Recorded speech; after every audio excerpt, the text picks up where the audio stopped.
ಇನ್ನು ಧಾರವಾಡದಲ್ಲಿ ಹೃದಯಾಘಾತಕ್ಕೆ ಇಬ್ಬರು ಮೃತಪಟ್ಟಿದ್ದಾರೆ. ನವಲಗುಂದದಲ್ಲಿ ಇಬ್ಬರು ಬಲಿಯಾಗಿರೋದು. ಯಮನೂರ ಗ್ರಾಮದ ಫಕೀರಪ್ಪ ಬಣಕಾರ್ ಮೃತಪಟ್ಟಂತ ದುರ್ದೈವಿ. ಸಿದ್ದಾಪುರ ಓಣಿಯ ಮುತ್ತಪ್ಪ ಪೂಜಾರ್ ಮತ್ತೊಬ್ಬರು. ಇಬ್ಬರು ರಾತ್ರಿ ಮಲಗಿದಲ್ಲೇ ಹೃದಯಾಘಾತದಿಂದ ಮೃತಪಟ್ಟಿದ್ದಾರೆ.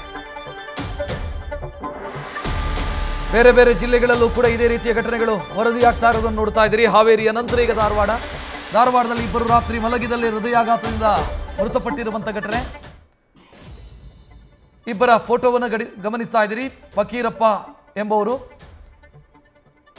ಹೃದಯಾಘಾತಕ್ಕೆ ಬಲಿಯಾಗಿರೋದು ನವಲಗುಂದದಲ್ಲಿ, ಯಮನೂರ ಗ್ರಾಮ.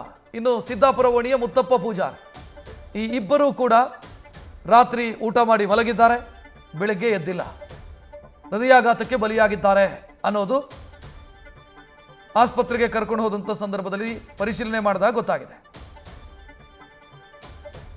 ಇನ್ನು ಈ ಎರಡೂ ಸಾವಿನಲ್ಲೂ ಕೂಡ ಇರುವಂಥ ಸಾಮ್ಯತೆ, ಹೋಲಿಕೆಯನ್ನು ಗಮನಿಸಿ.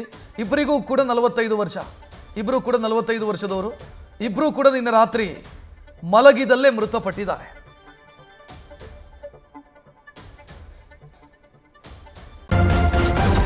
ನ್ಯೂಸ್ ಫಸ್ಟ್, ನಿರ್ಭೀತಿಯಿಂದ ನಿಮ್ಮ ಪರವಾಗಿ.